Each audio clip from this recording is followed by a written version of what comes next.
যেতিয়া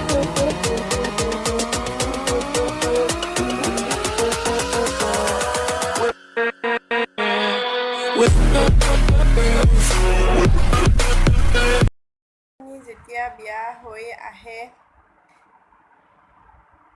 স্বামীৰ ঘৰৰ সকলোবোৰ বস্তু নতুন হৈ থাকে। সেয়ে ঘৰৰ নীতি নিয়ম, ঘৰৰ প্ৰত্যেকজন সদস্যৰ কথা ভালদৰে নাজানিব পাৰে। কেতিয়াবা অজানিতে ভুল হৈ যোৱাটো একেবাৰে অস্বাভাৱিক কথা নহয়।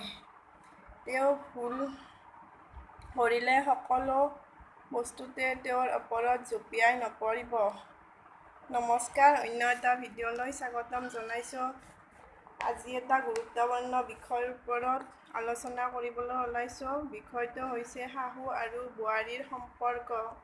শাহু আৰু বোৱাৰীৰ সম্পৰ্ক ইমানেই ঠুনুকা হৈছে যে ছোৱালীজনী যেতিয়া নিজৰ মাকৰ লগত কথা পাতিব বিচাৰে, ক'ব কিনো ইমান কথা থাকে, কিন্তু নিজৰ ছোৱালীজনীক ঘণ্টাই কথা পাতি থাকিলেও একো নাই। গতিকে এনেকুৱা নকৰিব।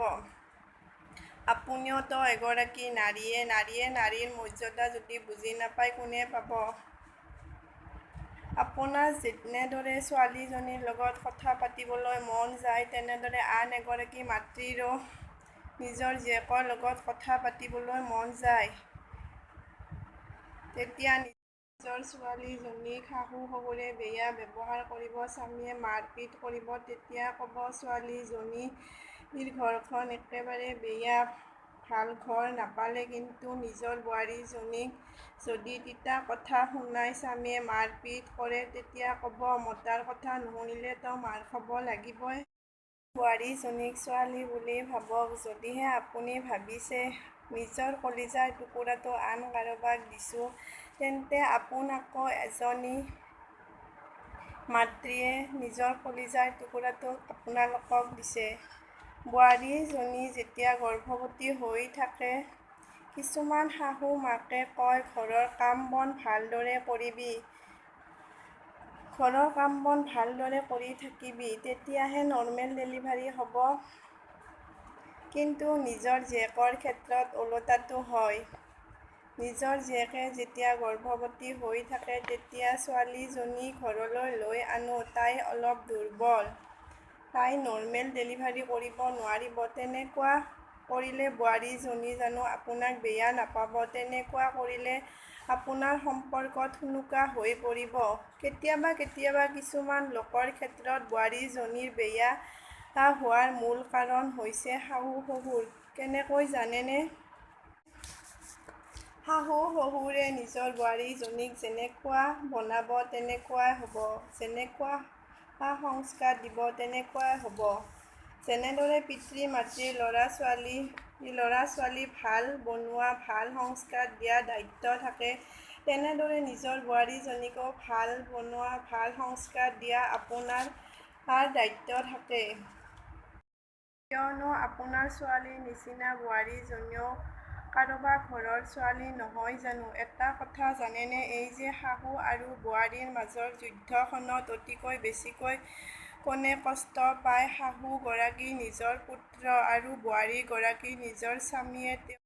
তেওঁ না মাকৰ ফালে ক'ব পাৰিব, না পত্নীৰ ফালে ক'ব পাৰিব। মাকৰ ফালে ক'লে পত্নীয়ে বেয়া পাব, পত্নীৰ ফালে ক'লে মাকে বেয়া পাব। এনেকুৱা এটা দোধোৰ-মোধোৰ অৱস্থালৈ তেওঁ মানসিক অশান্তিত ভুগিবলগীয়া হয়। পত্নীগৰাকীয়ে স্বামীৰ কাৰণে আৰু মাতৃগৰাকীয়ে পুত্ৰৰ কাৰণে সকলোবোৰ পাহৰি নিজৰ ইগ'টো ছাইডত ৰাখি তেওঁলোকৰ সুখত থাকিবলৈ চেষ্টা কৰিব লাগে। বোৱাৰীজনীয়ে যেতিয়া নতুনকৈ বিয়া হৈ আহে, স্বামীৰ ঘৰখনৰ সকলো বস্তু নতুন হৈ থাকে। সেয়েহে বোৱাৰীজনীৰ ঘৰৰ নীতি নিয়ম, ঘৰৰ প্ৰত্যেকজন সদস্যৰ কথা ভালদৰে নাজানিব পাৰে। কেতিয়াবা অজানিতে ভুল হৈ যোৱাটো একেবাৰে অস্বাভাৱিক কথা নহয়। তেওঁ ভুল কৰিলে সকলোবোৰ মানুহে তেওঁৰ ওপৰত জঁপিয়াই নপৰিব। কোনোবা এগৰাকীতো তেওঁক বুজাওক। তেতিয়াতো তেওঁ ভাবিব মোৰ ফালে কোনোবা এজনতো আছে। সকলোৱে যদি তেওঁৰ ওপৰত জঁপিয়াই পৰে, তেন্তে বোৱাৰীজনীয়েও আপোনাক মুখে মুখে উত্তৰ দিবলৈ শিকিব। পিছত আকৌ সকলোৱে ক'ব, আমাৰ বোৱাৰীজনীৰ মুখখন বৰ চোকা। আপোনাৰ ছোৱালীজনী জানো ভুল নকৰে? আপোনাৰ ছোৱালীজনী যদি ভুল কৰে তেতিয়া ক'ব, লাহে লাহে শিকিব। ঠিক তেনেকৈয়ে বোৱাৰীজনীয়েও যদি তেনেকুৱা ভুল এটা কৰে তেতিয়া ডাঙৰ কথা হৈ পৰে নহয়। কিন্তু এনেকুৱা নকৰিব। বোৱাৰীজনীক আপোনালোকে সময় দিয়ক, লাহে লাহে শিকিব দিয়ক। পিছত দেখিব সেই বোৱাৰীজনীয়ে আপোনাৰ আপোন হৈ পৰিব। বোৱাৰীজনীক ঘৰৰ সমস্ত দায়িত্ব দি দিয়ক। কেৱল মানুহৰ আগত নক'ব, বোৱাৰীজনী আমি ছোৱালীৰ দৰে ৰাখিবলৈ চেষ্টা কৰিছোঁ। প্ৰকৃত অৰ্থত ক'বলৈ গ'লে বোৱাৰীজনীক ছোৱালী বুলি ভাবক, ছোৱালী বুলি গ্ৰহণ কৰক। মানুহৰ আগত জানো ক'লে কিবা হ'ব? নিজে ভাবিব লাগিব, নিজৰ ছোৱালীৰ দৰে গ্ৰহণ কৰিব লাগিব। দেখিব সকলোবোৰ কথা সহজ হৈ পৰিছে। ঠিক তেনেদৰে বোৱাৰীগৰাকীয়েও কৰিবলগীয়া দায়িত্ব বহুত থাকে। বোৱাৰীগৰাকীয়েও শাহুমাকক মা বুলি ভাবিব লাগিব। তেওঁ নিজৰ মাকে জানো খং কৰা নাছিল? নিজৰ মাকে জানো গালি শপনি পৰা নাছিল? তেতিয়া জানো ঘৰখন এৰি গৈছিল? নিজৰ মাকে গালি শপনি পাৰিলে আমি জানো লাগি ধৰি তাকো ক'ৰবালৈ গুচি যাওঁ? তেনেদৰে শাহুমাগৰাকীয়েও যদি গালি শপনি পাৰে তেতিয়াহ'লে লাগি ধৰি থাকিব নালাগিব, নিজৰ মা বুলি ভাবিব লাগিব। গতিকে মনত ৰাখিব, সম্পৰ্কবোৰ দুই ফালৰ পৰা হয়। যিকোনো এটা সম্পৰ্ক বজাই ৰাখিবলৈ, এটা সম্পৰ্ক সুন্দৰভাৱে বুজাবৰ বাবে দুয়ো ফালৰ পৰা চেষ্টা থাকিব লাগিব। এক পক্ষৰ পৰা সম্পৰ্ক এটা কেতিয়াও সফল হ'ব নোৱাৰে।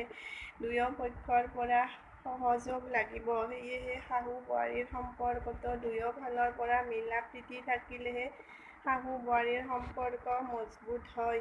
আপোনালোকে বা কেনে পালে মই নেজানো, মোৰ মনৰ কথাখিনিয়ে ক'লো। সকলো শাহু-বোৱাৰীকে মই লৈ কোৱা নাই, কিছুমানকহে কৈছোঁ।